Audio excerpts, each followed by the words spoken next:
Hi, I am Sanjay Patel.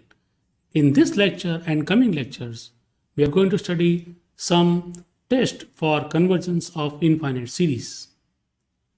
In this video, we are going to learn a very useful test for convergence of series which is known as comparison test. Before you begin, I advise that you go back and learn the prerequisites about limit of sequences in our first two videos and also recall the definition of convergence series. I will write in short what is the meaning of convergence series. Say sigma n is equal to 1 to infinity an. This series is said to be convergent if and only if we know that it is convergent if and only if limit n tends to infinity of the sequence Sn exists. What is the sequence Sn here?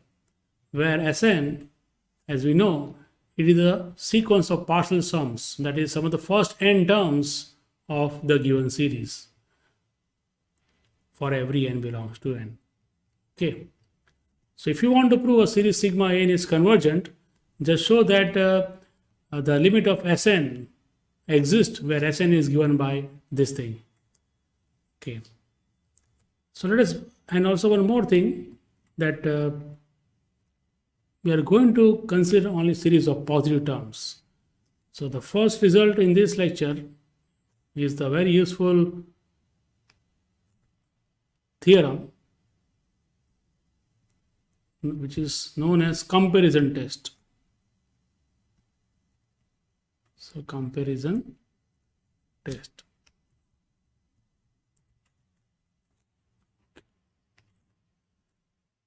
So let sigma an 1 to infinity and sigma bn 1 to infinity be two series of positive terms. Two series of positive terms. Okay. Then there are two results which we are going to prove here is this. Number one, if there exists some positive real number k, say k greater than 0, such that for every n greater than or equal to m implies an is less than or equal to k times bn. Okay, for some natural number m, this m can be any natural number, but it is fixed. And if sigma bn 1 to infinity, sigma bn is convergent, then prove that sigma an 1 to infinity is also convergent. So this is the first result, and second is again an equivalent result based on this. Let me write this way.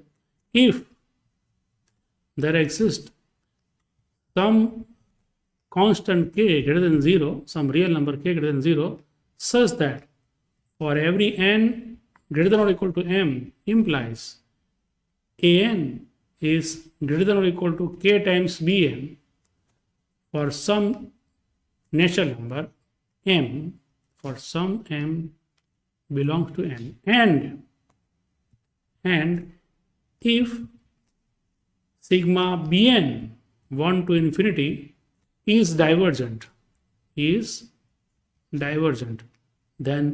prove that sigma 1 to infinity an is also divergent. Okay. So there are two parts in this theorem, and this test is known as comparison test. After proving this, we are going to derive a simpler form which is known as limit form or practical comparison test. So let us prove this first. Proof of this result.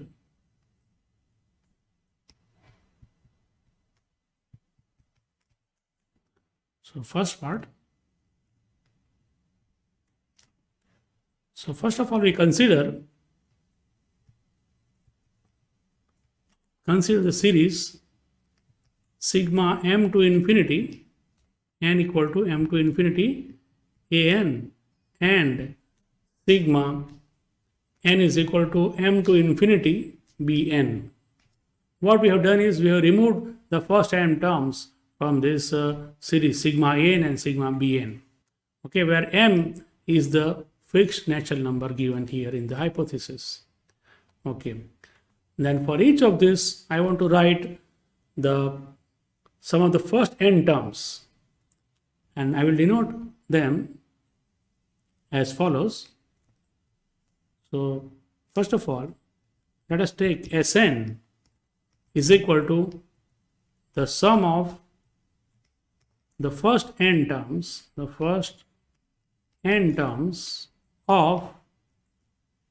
of the series sigma n is equal to m to infinity an. So what is that? It is am plus 1 plus am plus 2. Okay, the first term, this is second term, this is third term, and we want to write up to n terms. So the last will be am plus n minus 1.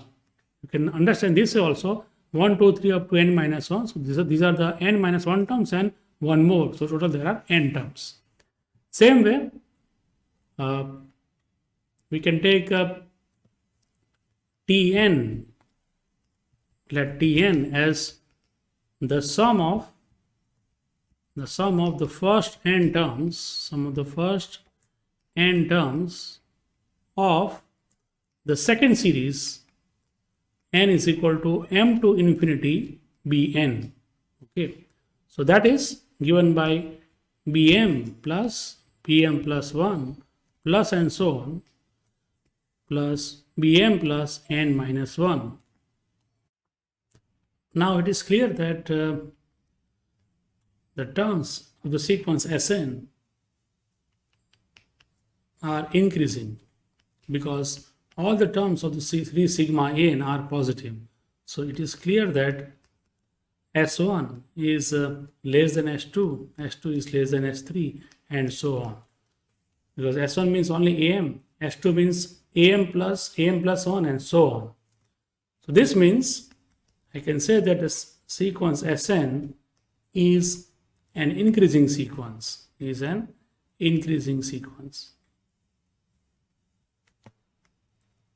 Let us call this as result number 1. Now I will also prove that Sn is bounded. For proving Sn is bounded, we use the second condition in the hypothesis, which is as follows. Now we have, for every n greater than or equal to m, implies we have an is less than or equal to k times bn. So this is given in the hypothesis. Okay. So we consider Sn, which is am plus 1 plus and so on plus am plus n minus 1. So this I can write, it is less than or equal to, for n equal to m, from this star you will get am less than or equal to k into bm. So this is less than or equal to k into bm plus k into bm plus 1 plus and so on plus k times bm plus n minus 1. Okay, so taking k common from all this, what I will get is bm plus 1 and so on up to bm plus n minus 1. And what is this sum? It is nothing but the Tn, which is the sum of the first n terms of the second series sigma bn. So this is equal to k into Tn. So what we have proved is Sn is less than or equal to k into Tn for every n. Okay, for every n belongs to n. Let us call this as result number 2. Now we'll use the third fact given in the hypothesis that sigma bn is convergent. So consider that thing. Now sigma 1 to infinity n is equal to 1 to infinity bn is convergent. This is given in the hypothesis. So this implies sigma n is equal to m to infinity bn is also convergent. We have already proved a theorem that if you add or subtract some finite number of terms from a given series, its convergence remains unaffected. So here I have removed the first m terms and written n is equal to m to infinity bn is also convergent. So this is by a theorem which we have proved in our previous videos. Okay, and sigma bn is convergent means the limit of its partial sum. What is the partial sum of this series bn? The series sigma bn has the partial sum denoted by the symbol tn. So limit of this tn exists if sigma bn is convergent. So since sigma bn is convergent, I can write here limit n tends to infinity tn. This limit exists. This limit exists by definition of convergent series. This we are writing by definition. Okay. And if limit of a sequence exists, we can say that the sequence is always bounded. So this implies the sequence Tn is a bounded sequence. If limit of a sequence exists, then the sequence is always bounded. Every convergent sequence is always bounded. So Tn is a bounded sequence. That means we can find some say positive real number capital M such that all the Tn are less than or equal to capital M. And remember that Tn is positive because all terms of Tn are positive. So this is always true for every n belongs to n. And therefore, now from result number 2, what I can write is Sn less than or equal to k times Tn, and Tn is less than m. So if I combine 2 and 3, we can write from 2 and 3, from 2 and 3, we get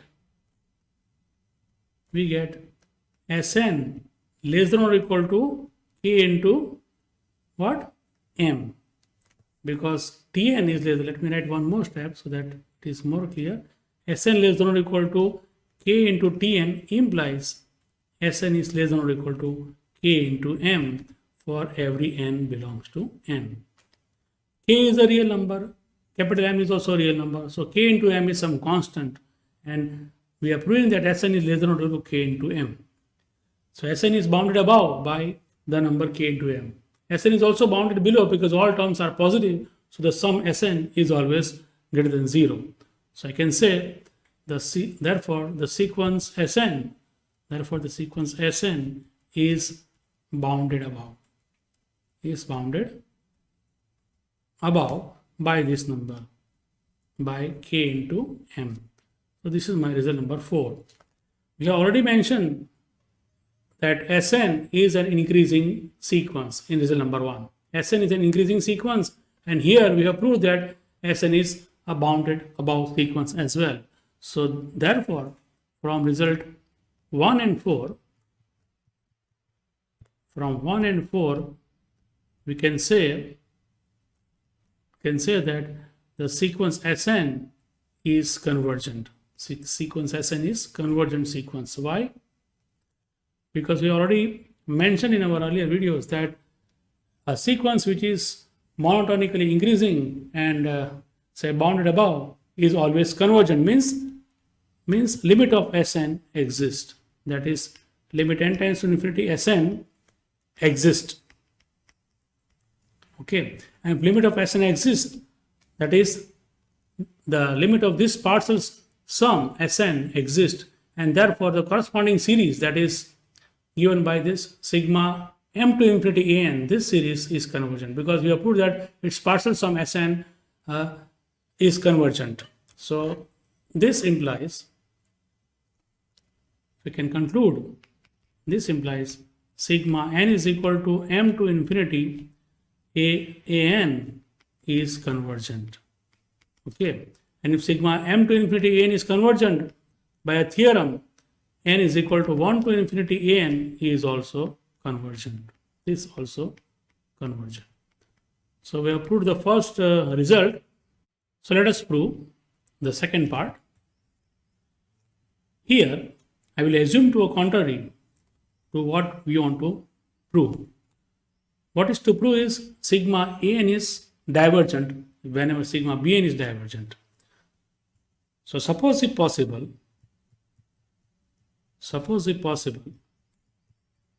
the series sigma n is equal to 1 to infinity is convergent. Suppose if possible, this is convergent.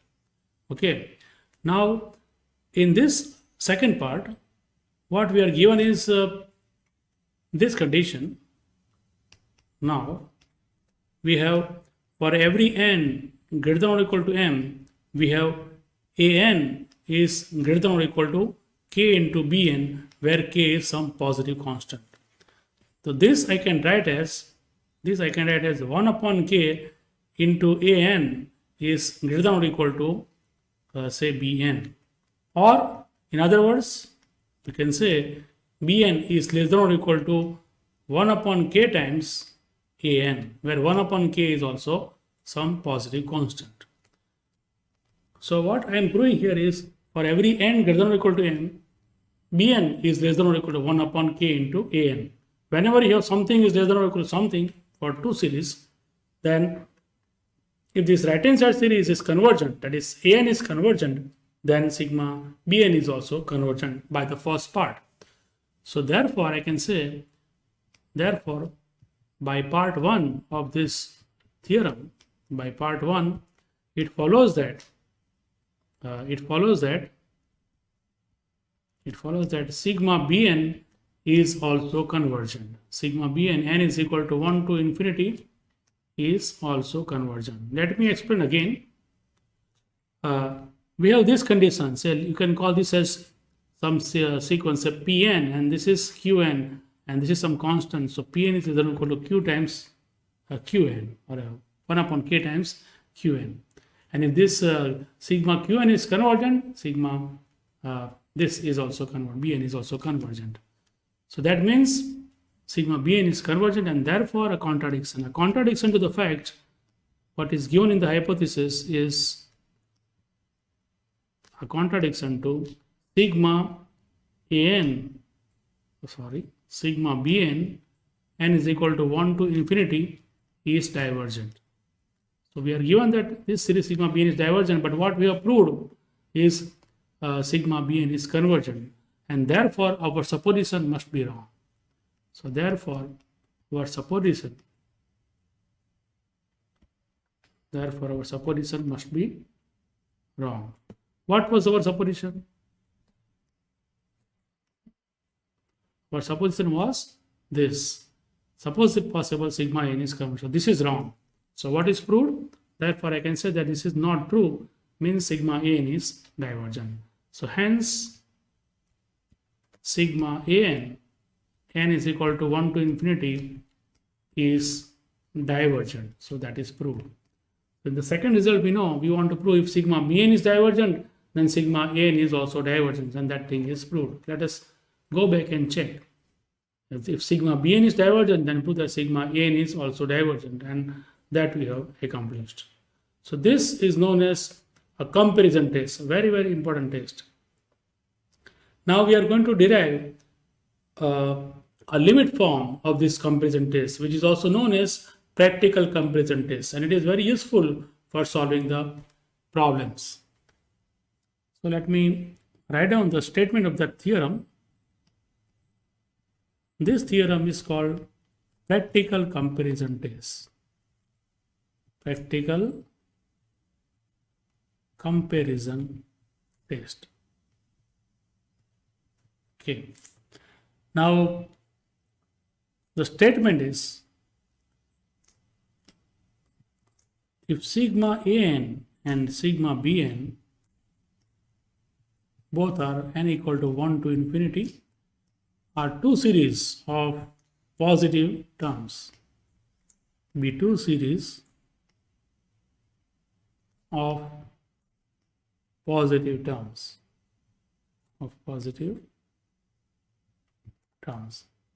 and suppose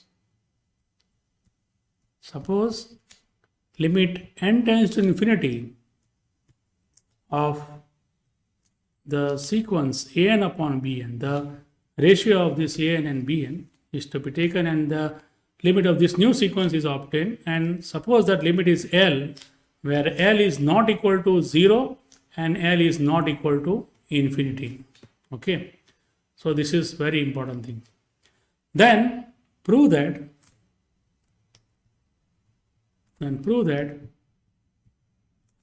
sigma an and bn, sigma an and sigma bn, both the series are convergent or divergent together. Convergent or divergent together. So this is very, very important word. Means if one series is convergent, if you know convergence of one of the series, then the other convergence is also known. In other words, if sigma n is convergent, you can say sigma bn is convergent. If you have sigma bn is convergent, you can say sigma n is also convergent. Okay, so let us prove this.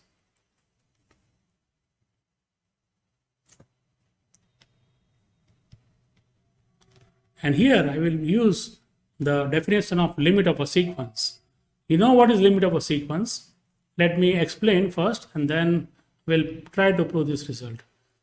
We say that limit n tends to infinity of a sequence xn is equal to x.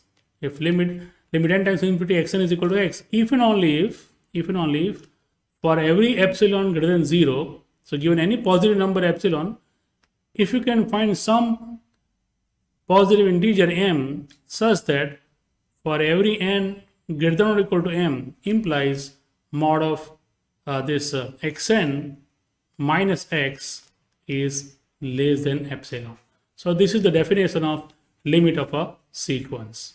So very, very important, and you must remember this, will be useful in many other theorems as well. So limit n tends to infinity xn is equal to x, if and only if this also we discussed in our prerequisite videos. And as an and bn all are positive terms, the ratio an upon bn is also positive. Okay, and if you have a sequence of positive numbers, then its limit is always greater than or equal to 0. That also we know very well. But here we are given in the hypothesis that the limit L is not 0. So only possibility for L is it must be positive. So let me start this way. Here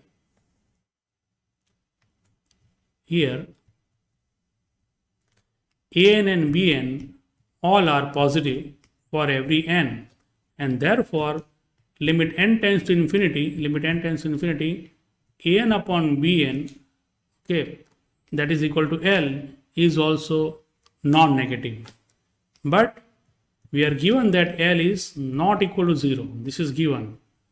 So we can say that the limit value L is strictly greater than 0. So what I'm explaining is the limit L which is given for this ratio sequence is positive. Okay. Now I want to use this definition of limit of a sequence by taking epsilon is equal to, say, this number L or something less than that, say L by 2. Okay. So what I'm going to do is put xn is equal to an upon bn here. Xn is equal to an upon bn, x is equal to L. Then what you can write here? For every epsilon greater than 0, there is some m such that for all n greater than or equal to m, an upon bn, xn is an upon bn minus x, that is L, is less than epsilon. So given any positive number epsilon, you can always write down this thing by definition. So as limit n tends to infinity, an upon bn is equal to L for given epsilon is equal to, say, L by 2 greater than 0. Okay, by definition we can say there exists some positive integer m belongs to n such that for all n greater than or equal to m implies mod of xn minus x. But what is the xn here? Xn is this sequence an upon bn. So an upon bn minus L, this is less than epsilon, and epsilon I am taking as L by 2. Actually, this condition is true for every epsilon greater than 0. Just for simplicity, I am taking epsilon is equal to L by 2, which is also positive because L is positive. Okay, and this I can write in the inequality form by removing this modulus as, it is L minus epsilon less than an upon bn less than L plus epsilon.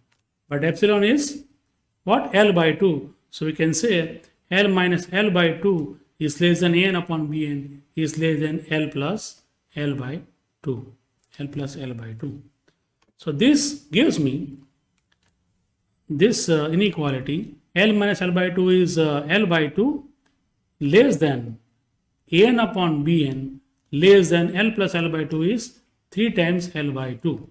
Okay. So what we have proved is this. Okay, for every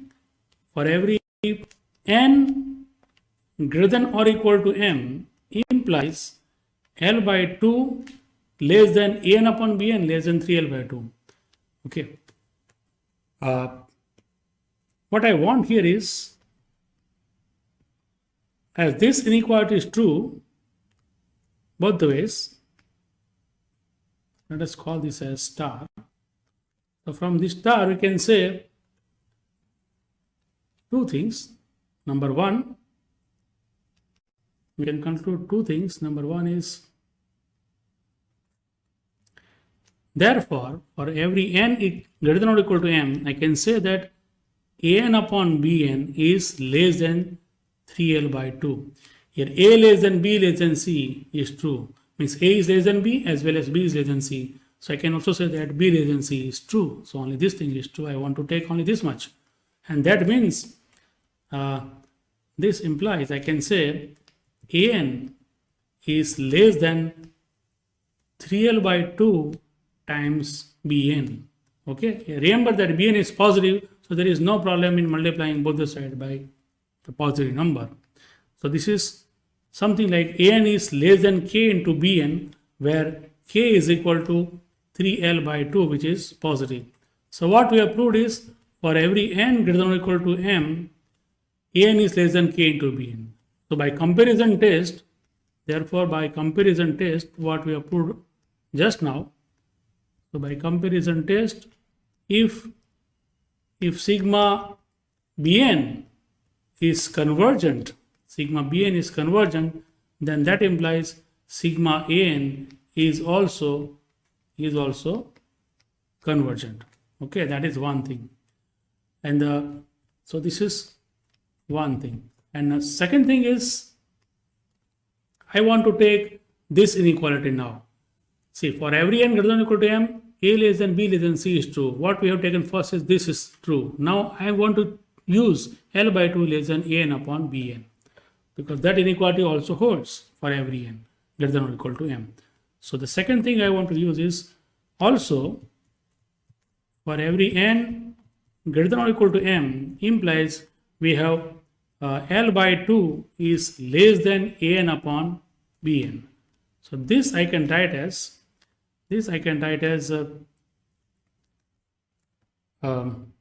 an is greater than L by 2 times bn, taking bn on that side and writing the inequality in the reverse order. Okay, so this we can rewrite as, for every n greater than or equal to m, an is greater than k times bn, where k is equal to L by 2 and it is also positive. Now in this case, from the comparison test, whenever you have this condition satisfied, and if you know that this right hand side series is say divergent, then the left hand side series sigma an is also divergent. So again by comparison test,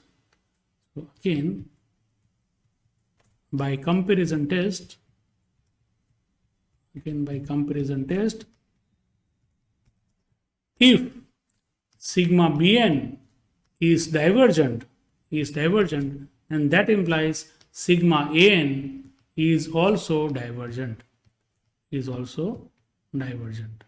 Okay. So these two results says, this is one, Whenever sigma bn is convergent, sigma n is also convergent.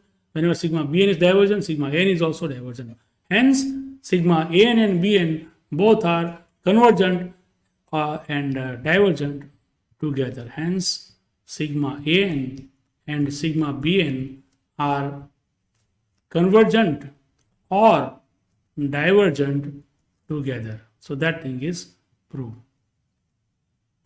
But two important things you must know and remember, that this limit form, which is also known as practical comparison test or limit form of comparison test, let me write here, it is also called limit form of comparison test.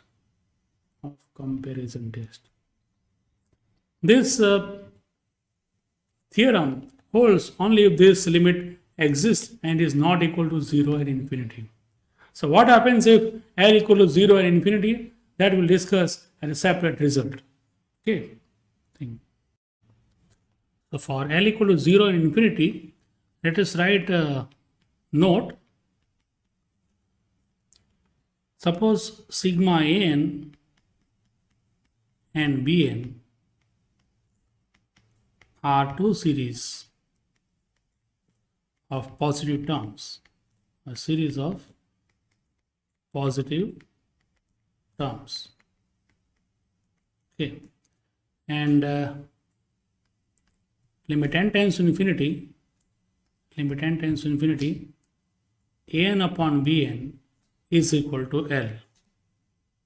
Okay, now first thing, if L is equal to 0, and in this case, if we know that sigma bn is convergent,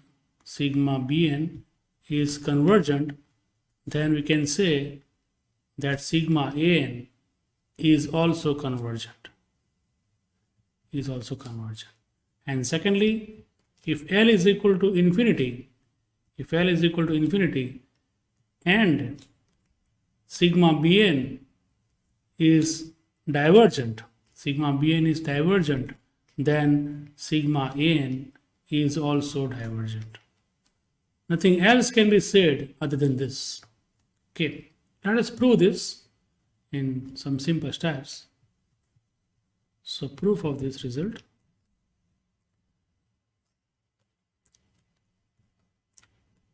Here, limit n tends to infinity, let me prove the first one. Here limit n tends to infinity, an upon bn is equal to 0.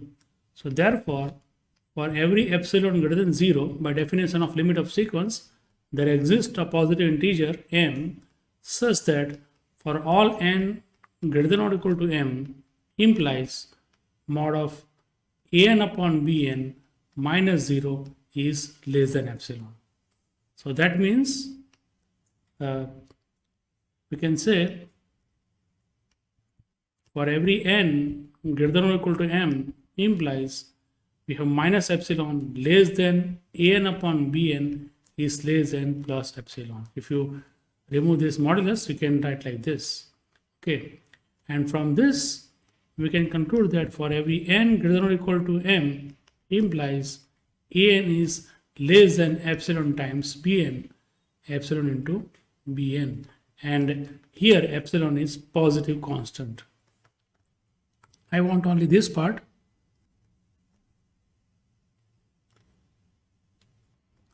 So from this condition we can say by comparison test, if sigma bn is convergent, then sigma an is also convergent. We are given that sigma bn is convergent in this case. So therefore, as sigma bn is convergent, we can say that sigma an is also convergent, because of that simple comparison test, the main comparison test. Okay, the second result we want to prove here is this. Now suppose limit of an upon bn is infinity. An upon bn is infinity, say plus infinity. And therefore, I can say limit of bn upon an is 1 upon this, that is 0. If xn tends to infinity, 1 upon xn tends to 0, provided xn is non-zero. And here an and bn are all positive terms, so there is no harm in taking the reciprocal. We know this thing because if xn tends to x and if xn all are say not equal to 0 and x is also not 0, xn is not 0 and x is also not 0, then we can say that 1 upon xn tends to 1 upon x. So if an upon bn tends to infinity, bn upon an tends to 1 upon infinity, you can say it tends to 0. Okay. So from this, we can now apply the first part here. So therefore, if we say that sigma, our aim is to prove here sigma an is divergent whenever sigma bn is divergent. So we are given that sigma bn is divergent and we want to show that sigma n is divergent. So suppose if possible sigma n is convergent. Suppose if possible sigma n is convergent. Okay, and therefore by part 1 of this theorem or by part 1 of this remark, we can say that sigma bn is also convergent. Okay, and that is a contradiction to the fact that sigma bn is not convergent, it is divergent. So contradiction to sigma bn is divergent, and therefore our supposition is wrong. So what is proved? Therefore sigma n is convergent. Is not convergent is proved. That is sigma n is divergent. So this is proved. Okay. So these are the two special cases. When L equal to 0 and sigma bn is convergent, sigma n is convergent.